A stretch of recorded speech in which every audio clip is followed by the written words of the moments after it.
കഴിഞ്ഞ ദിവസം ഒ പിയിൽ ഒരു പേഷ്യൻ്റ് വരികയുണ്ടായി. ആൾക്ക് എന്താ ബുദ്ധിമുട്ടെന്ന് ചോദിച്ച സമയത്ത് ആൾക്ക് പെട്ടെന്നൊരു ഹെവി ലിഫ്റ്റ് എടുത്ത സമയത്ത് ചെസ്റ്റ് നിന്നൊരു പെയിൻ വരികയും ആൾക്കൊരു ഹാർട്ടിന് എന്തെങ്കിലും ഇഷ്യൂ ആണെന്നുള്ള ഭയപ്പെട്ടിട്ട് പെട്ടെന്ന് തന്നെ കാർഡിയോളജിസ്റ്റിനെ പോയി കാണിക്കുകയുണ്ടായി. അത് തന്നെ ECGയും എക്കോയും ട്രോപ്പോനും എല്ലാം ടെസ്റ്റ് ചെയ്തെല്ലാം നോർമലായിരുന്നു. അത് കഴിഞ്ഞിട്ട് ഡോക്ടർ ഒരു ഗ്യാസിൻ്റെ ഗുളിക കൊടുത്ത് 1 വീക്ക് റെസ്റ്റ് കൊടുത്തപ്പോൾ തന്നെ പെയിൻ റെഡ്യൂസ് ആയി. വീണ്ടും ഇതുപോലൊരു വെയിറ്റ് ലിഫ്റ്റ് ചെയ്തപ്പോൾ വീണ്ടും പെയിൻ ഇളകി.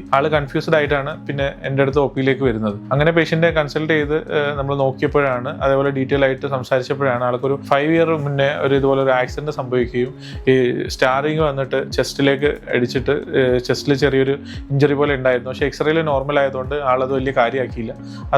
പിന്നീട് അതങ്ങനെ ഒരു ബുദ്ധിമുട്ടില്ലാതെ ഒരു 5 ദിവസം പെയിൻ കില്ലർ കഴിച്ചപ്പോൾ തന്നെ സബ്സൈഡ് ആയെന്ന് പറഞ്ഞു. അപ്പം അതിലെന്താ സംഭവിച്ചതെന്ന് വെച്ച് കഴിഞ്ഞാൽ ആ സമയത്ത് സംഭവിച്ച മസിലിന്റെ ഇഞ്ചുറി പിന്നീട് കണ്ടിന്യൂസ് ആയിട്ട് വന്ന് മസിലിലേക്ക് ഒരു സ്പാസ് ആയിട്ട് മാറിയിട്ട് അവിടെ ഉണ്ടാവുന്ന ഒരു ഫ്ലെക്സിബിലിറ്റി നഷ്ടപ്പെടുത്തി അവിടെ ഒരു ഇൻഫ്ലമേഷൻ ക്രിയേറ്റ് ചെയ്തിട്ട് അത് സ്റ്റിഫ്നെസ് ആയി മാറിയിരുന്നു.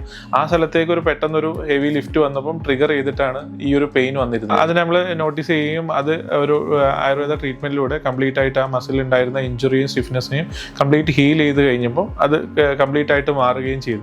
അപ്പം ഇതിൽ നമ്മൾ മനസ്സിലാക്കേണ്ടതെന്ന് വെച്ച് കഴിഞ്ഞാൽ ഇങ്ങനെ ഒരു ചെറിയ ഇഞ്ചുറികളൊക്കെ സംഭവിക്കുന്ന സമയത്ത് തന്നെ അതിന് എക്സ്റ്റേണൽ എന്തെങ്കിലും ബുദ്ധിമുട്ടുകളോ ശ്വാസം ഉണ്ടെങ്കിൽ അത് അന്ന് തന്നെ ക്ലിയർ ചെയ്യുക. അത് പിന്നീടേക്ക് വെക്കുമ്പോൾ ഇതുപോലുള്ള വലിയൊരു ബുദ്ധിമുട്ടിലേക്കോ അല്ലെങ്കിൽ ഇങ്ങനെ ഭയപ്പെടുന്ന ഒരു അവസ്ഥയിലേക്ക് പേടിപ്പെടുത്താനുള്ള സാധ്യത വളരെ കൂടുതലാണ്. അപ്പം ഇനീഷ്യൽ സ്റ്റേജിൽ തന്നെ അങ്ങനത്തെ ഇഞ്ചുറികളൊക്കെ കാണിച്ച് ട്രീറ്റ് ചെയ്ത് തന്നെ മാറ്റുക.